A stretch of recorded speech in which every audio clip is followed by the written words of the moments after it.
and welcome to Holistic Flow, a podcast from Softening Studio. I'm your host, Julie Francis. I'm an astrologer, writer, and owner of Softening Studio. With Holistic Flow, our mission is to empower you to connect with your intuition and cultivate a compassionate, holistic approach to well-being. Whether you're seeking guidance through astrology or looking to deepen your self-care practices, we're here to support your journey towards self-care, healing, and holistic wellness. Joining me today is Becca Aldrich from Arlen Flower Farm in Michigan. She will be leading the Elemental Flower Arranging for Inner Harmony workshop later this month at the studio.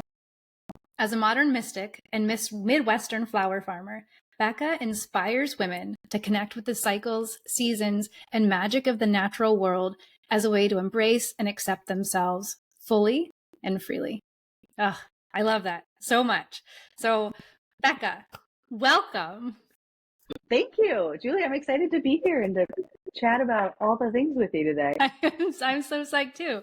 So tell us more about yourself and then tell us more about your work. Yeah. So, the labels of modern mystic and Midwestern flower farmers. I'll start with the farm. So the farm was something that kind of came about in the spring of 2022. Full disclosure, I had never grown anything before in my life. But through a couple different scenarios and situations in life, it was having some access to some land and being able to, I knew I wanted to do something that connected more of the community and that, really gave people a chance to slow down a little bit, right? And to be more mindful about the natural world around us. And at first I started with this idea, you see these beautiful flower farms and you just, all the possibilities are there and these beautiful flowers that you can grow.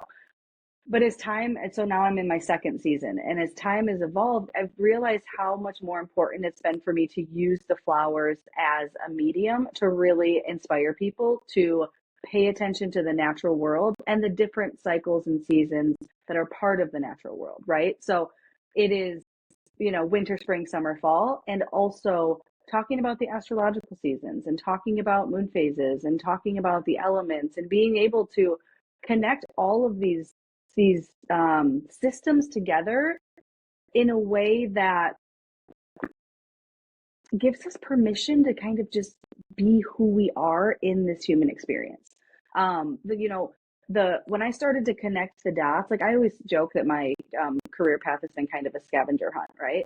And when I look back and start to connect all the dots, there's something that has always been such a foundational piece of my own self-development, my own growth, my own healing, my own seeking when it comes to, the directions that I want to go and stuff. And the natural world has been a part of that foundation. It's looked different throughout the years, right? But whether it was physical health or mental health or emotional health, spiritual health, there was always something about the natural world that was easy to connect to. It gave me permission to kind of, feel how I was feeling, be who I was, ask the questions that I needed to ask, just sit in the space and do nothing. And this being the second year now, it was like the more I looked back on my life and then the more I realized where I was at now, it felt like these worlds were just kind of coming together and that the flower farm was not just about growing these beautiful flowers anymore and selling bouquets or like doing weddings or anything, but it was really about giving people a chance to think about their lives in those different ways that have been such pivotal parts for me, right? So to look at the natural world and recognize that just like the trees are, outside of our houses, we too need to be grounded and rooted down. And as the trees like reach for the sun, we too get to reach for our goals and, try and, strive for the things. And there's so many parallels between all the cycles and seasons that it just felt like flowers are this beautiful medium that I can use to speak to these things, to encourage and inspire a bigger mission for people to slow down and connect and embrace themselves. That was wordy. That is beautiful. That was my favorite thing.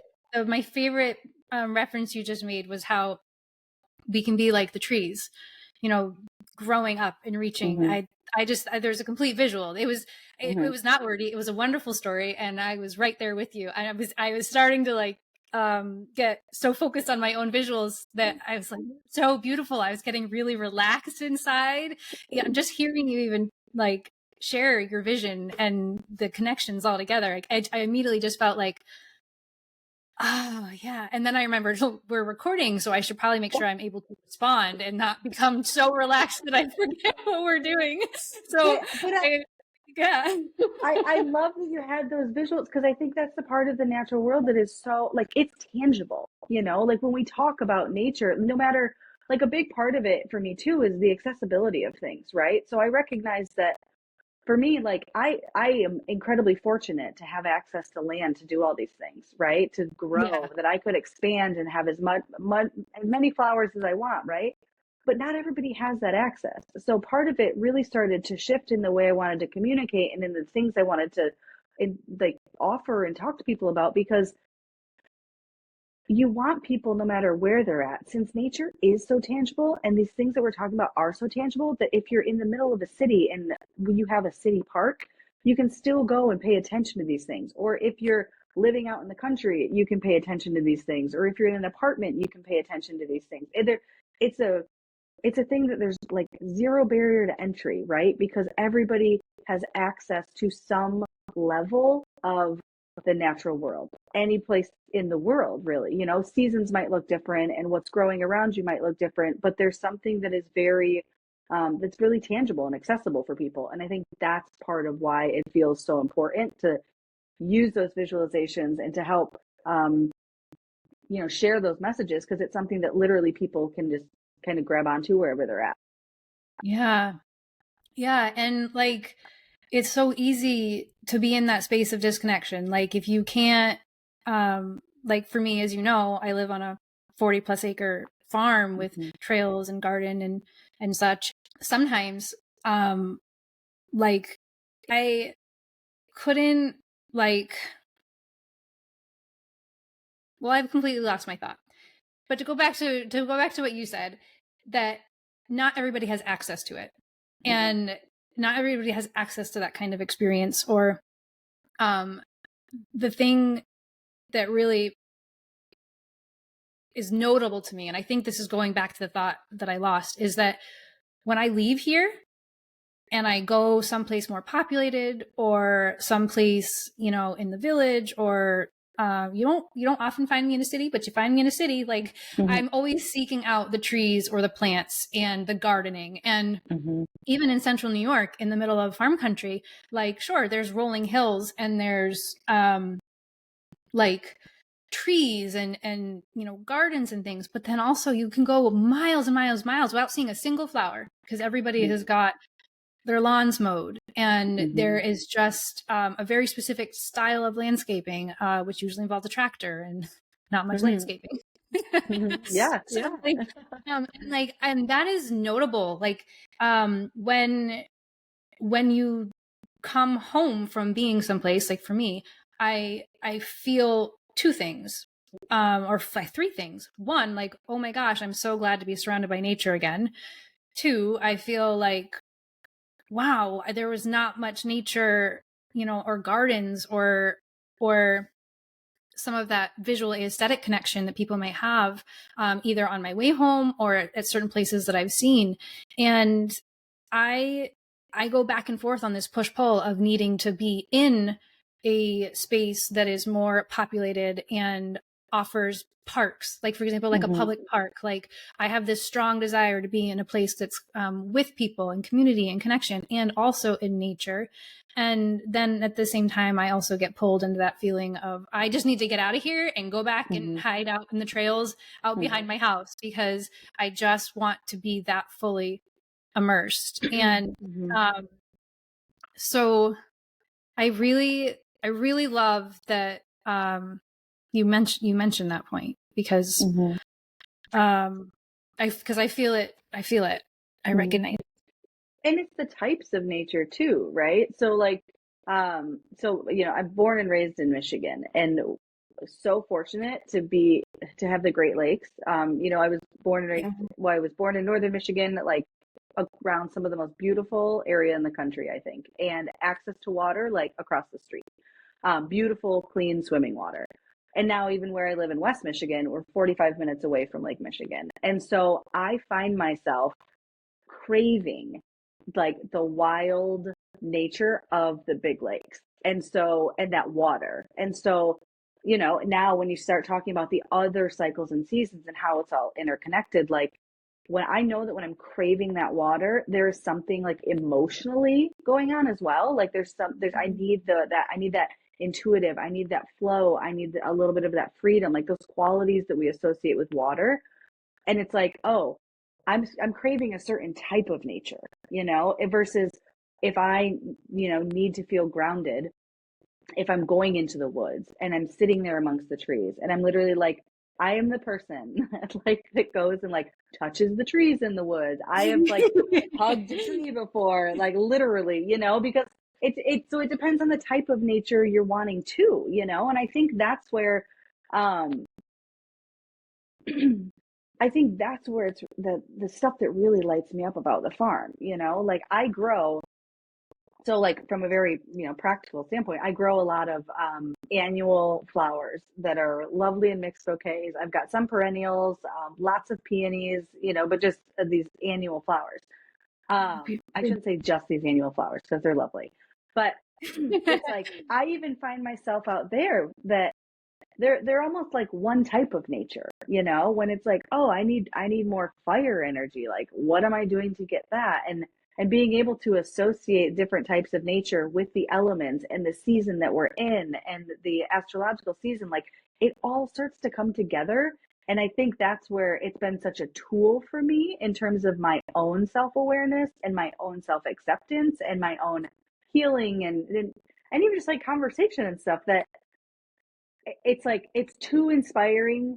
It's been too inspiring in my life to not want to share with people and to not try and excite other people to incorporate it into their lives too, right? And so Yeah. I started by saying, you know, the different types of nature can be so eye-opening too. Like when you're going through New York and you're seeing like rolling hills that are beautiful, but there's no wildness, you know, it's if it's all manicured and stuff, it's like if I'm seeking more of those wild spaces, what does it also say about how I'm feeling? Like, do I need to be more wild? Do I need to like, you know, loosen up and have some fun and just so I think there's Oh, I just so love how many you flipped that. lessons, you know, but it's like those are the lessons that sometimes they're cliche and that if we all stop to think about it, we'd probably think about those things, but we don't stop to think about it, right? And so the goal is like the more conversations we can be having about this and the more people can start to see ourselves as part of the natural world and the natural cycles around us, not only do we gather more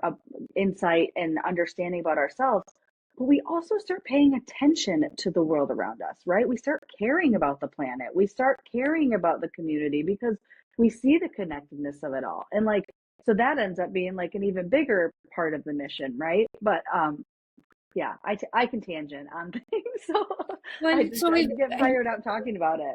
no, it's wonderful. I love it. So you got me thinking. You got me reflecting, because you've posed some really interesting questions and suggestions. So as you're talking, I'm thinking, all right, so I'm somebody who knows when they need water. I'm somebody who knows when they not only need to be in water or near water, but when I need to work with the concepts of water. Like it's a very just natural thing for me, which is, so I'm Cancer rising, but I have a lot of fire energy with Sagittarius, Mm-hmm. placements and stuff. And so what's really interesting is that I actually think I have more, air and fire placements other than Cancer rising, than anything else. But the two elements that I am most go to is I know when I need water and I'm drawn to water. Like Mm-hmm. like me and water, we're like BFFs, like the moon. Like Mm-hmm. we're all tight. And then I know when I need to get grounded, which I think is like this adverse effect. It's almost like I'm most aware of the things I need most because the other things come to me so naturally. Mm-hmm. It is my only thought or reflection. So I'm wondering, like, have you noticed that in your own reflections or experiences with other people or like with flowers? Like how does that come up for you? Oh yeah. So like in my chart, I'm mostly air and fire as well, with some earth. I have almost zero water in terms of planet placement, planetary Mhm. placements, like zero water. I think Yeah. I have Venus in Cancer, and that's it in terms of water placements. You have Venus So in Cancer? yeah. Lovely. So so Lovely. I um there's part of me that like I know, like I thought for so long that I was like, I'm gonna move out west. I'm gonna move to here. I'm gonna move here. And I'd go and visit these cities, right? And I was like, okay, cool. These are incredible cities. And also, I can't imagine not being near the water. And at first, before I Yeah. was into astrology, I knew that. I'm like, oh, I just want to be by the water. And now when I'm like, I look at my chart and I don't have any heavy water energy. So, like, no wonder I want to stick around an area that has access to this water because I don't have it in my chart as much naturally, right? Yeah. And so Yeah. I think part of this all too, and like I don't love the word balance. So even with the workshop, you'll notice that it's more about harmony, right? Because balance, I think, implies that it's equal portions, right? In order for something to properly balance, they have to be the same weight, right? So Yeah. harmony to me feels like it's more of this, like one, they work together, right? Maybe one is a little bit heavier at this point, but the other one's okay being a little bit lighter, and then they shift back and forth. And maybe you bring a third thing in, and it's just more about how everything works together versus Yeah. feeling like you're stuck with like actual like equal parts of everything. But to your point, when you think that like if for both of us, fire and air are like the elements that are heavy in our chart, right? So then we're Yeah. more naturally drawn to water and earth because those are, if you're trying to balance that energy out or if you're trying to make it work a little bit more cohesively, naturally, you're going to look to the thing that is, I don't want to say opposite of that, but that, like if there's the opposite of the sky is going to be the earth, right? So if you're always, up in your mind and if you're a lot of air energy, and then of course grounding and being down in the earth is going to be helpful. If you Yeah. are always in this fire mode, but like the thing that's going to put out that fire, or at least to bring a balance, is that soothing, cooling, flowing energy of water, right? So like I that's one of the things, like even if I'm like, and I don't consider myself an astrologer by any means, but if I'm talking to people about astrology and like going through charts, like I look at that stuff because it's the thing that again people can connect to. If it's like, hey, you need more water energy, here's all the ideas of how you can get water energy that are easy. Most of the time they're free. It's a tangible thing that people can connect to. So I've Yeah. definitely noticed it in some of my own reflections and in reflections of other people's charts as well. It's an easy thing. It's an easy concept that people can grasp. Yeah. That's beautiful. And I love it, and that you can implement it. I love Uh-huh. that, like you said, it's tangible. And Yeah. when I moved to New York, I was weighing out whether I was going. So I'm born and raised in New Hampshire, had lived there all my life. And then I was deciding if I was going to move to a different part of New Hampshire, if I was going to move to New York State. And the one thing that I didn't want to leave was the ocean, because I always lived within Mm-hmm. an hour of the ocean and I could not Uh-huh. imagine it. And when I was visiting New York, deciding if I was going to live here, I fell in love with Cazenovia Lake. And that it's this very long lake made by a glacier. And I spent a lot of time by that lake when I first moved here, and it helped soothe my soul. And then it was years until I went to the ocean again. And now that I'm back to going to the ocean again, it will never be that long again. Like I can't believe I went that long. Like I feel like one good beach trip like heals Yeah. me for months. Yeah. But it's Yeah. so true. It's so like because even if you're not immersing yourself in the water, like my goal is to always go and swim, but like even in the fall or the spring when the water is cold, the waves are still there. Like you still, and obviously these are like, if I'm referencing bigger bodies of water because I'm around the Great Lakes, but even just sitting by water where there's no waves, there's still ripples. It's like there's something that it's these things that we're aware of all the time, but we don't always, or at least I don't always think we connect them back to ourselves, right? Like we intuitively feel these things when we're around water. Like you ask anybody, it's like, oh, there's something about being around water. But it's like I don't think we always connect the dots to like what that is, and then also connect it to ourselves. And I Right. think that part of the I mean, I feel like I've got lots of different missions or different ideas and stuff with the farm anyways, but I think part of it is because like these understanding how it's all connected and how it's connected back to myself or other people just as human beings, it's like it's given a whole new take on self-worth too. And when I look at just, it's a thing that so many people struggle with. I feel like we all struggle with it in a way. We're all trying to accept ourselves. We're all trying to find ourselves and understand our purpose and figure out why we're here and what we want to do and how we're feeling. And it's like so many times we look to other people or what society says that we should be doing, or what, I mean, with all the best of intentions, what our parents say that we should be doing, or loved ones or whatnot. And I think at the core of it, when these can be tools that we can use to gain clear insight about ourselves, so we feel more empowered in who we are, right? We feel more Yes, um 100%. we understand and feel our own authority, right? And like it feels good to have that, for us to check in with ourselves first and to be connected to that first before going out to other people. Not that we shouldn't go seek counsel and input from other people, but to connect with ourselves first, and to value ourselves first and stuff. So again, these are like big picture things, but like all of that's wrapped into the core of like why this farm is so important and why these types of workshops I think are so important, and the conversations that we're having, whether it's me or anybody else who's doing this type of work, the conversations that we're having to like connect ourselves to the natural world in some way, right? Yeah. Yeah. So tell you don't have to do a full spoiler because we wanna be surprised Okay. during the workshop. But give us a little bit of info about like tying all those themes and topics that you just talked about. Like give us a little bit of info of what someone might learn or experience directly related to flower arranging. I'm so Yeah. excited about this, by the way. I cannot Yeah, wait. Like, yeah. good. Good. So, this workshop is meant to be fun. It's meant to be, reflective, and it's working with flowers, right? So if you take nothing else away from the workshop, you will get ideas and pointers on what like the basics of elemental or the basics of flower arranging, right? Like what are the components of different when you're putting together an arrangement or a bouquet, the things that you want to be mindful of when it comes to like just flower arranging as a whole. But the part that I think is even more exciting is tying the elements and the component, or I should say the components of an arrangement to the different elements. So earth, air, fire, and water. And that based on what we're drawn to when we are putting things together in terms of the flowers and the types of flowers we're using, and the colors and stuff like that, based on what we're drawn to, what does that say about the elements that maybe we're drawn to?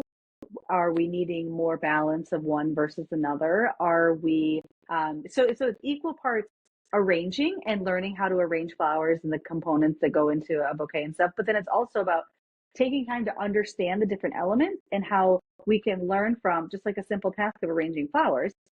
It gives us a chance to reflect on how we're feeling and think about how we're feeling. And if we realize that we're feeling a certain way, or we reflect that like, oh, there's an element that I'm really drawn to, what might that suggest in terms of, do I need more of this element? Is there a practice? Is there a little, activity that I should start? Is there do I need, like, take water? Do I need to literally surround myself with more water because I'm feeling this way? So we'll talk through different like reflection prompts. And so we'll start with some basics of the elements, and then we'll go from there into how to arrange and what you want to be mindful of when you're putting things together.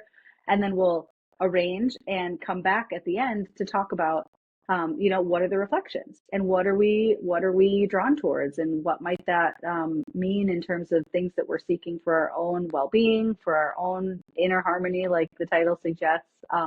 And then people can take the information home and use it, at any season or in a number of different ways, right? So the goal is to equip people with tools that they can then take to use in their day to day. Yeah. And you know what I just felt, which was really cool, is that like even the process, like even just beyond learning, like you can learn the concepts, you can, remember to turn your mind around and do the reflections. But then like, as you work on this more and more, you can literally create a flower arrangement that becomes this reflection of your inner being, like how you're feeling or what you want to bring into the world. Like, I love that it becomes a visual. We keeps coming back to that tangible part, because we do talk about these big picture ideas, you know, astrology, nature, you know, all the elements, these things that are concepts. And when you bring them into that tangible form and then add that to the self-reflection and self-care, like, just again, I'm back in that visionary space. I'm not even doing it. I'm back in that visionary space, thinking about that and imagining myself looking at this flower arrangement that I just made, like it's smiling back at me, like, you came of me, like you came of me and I made you and you're beautiful and we did this together, and very just complimentary. It's very giving, receiving. It's like energy work and working with plants in the way you do. But there's something to be learned from it, right? There's a connection to it for sure. Oh, that's so beautiful. I thank you so much for one, for coming to do this workshop, but then two, for joining us today on the podcast so we could learn more about you and your work and chat about the workshop a little bit. This was so much fun. Yeah, no, thank you for having me. It's always nice to, you know, chat openly about things and just, especially with, you know, somebody else who I know is excited about this stuff, and hopefully others are excited about this stuff. But no, I'm looking forward to the workshop, and if people have questions in the meantime or whatnot, I'm sure that they can reach out, but it'll be a good one. I did a workshop in person a few weeks back, this workshop in person, and it was so fun to see people's like aha moments, you know, and those realizations, and to see people connect with things and learn something. So I'm really excited that now, when it's not in a physical location, we can open it up to people wherever they're at. So it'll be a good time. Yeah, I'm so psyched. And I know everybody is psyched to hear about it as well. So if you have any questions, if you're listening and you have any questions and you want to know what's going on, be sure to email us at hello@softeningstudio.com. You can also hop over to our website at softeningstudio.com. And I will put in the show notes below how you can connect with Becca as well. But for right now, I will just say that you can go to her Instagram at Arlen Flower Farm. And she's got gorgeous flowers. You can just binge on looking at gorgeous flower photos and think about what this experience will be like. We would love for you to join us in the workshop. And like I said, I'll put more details about that below in the show notes. Thank you again, Becca. Thank you.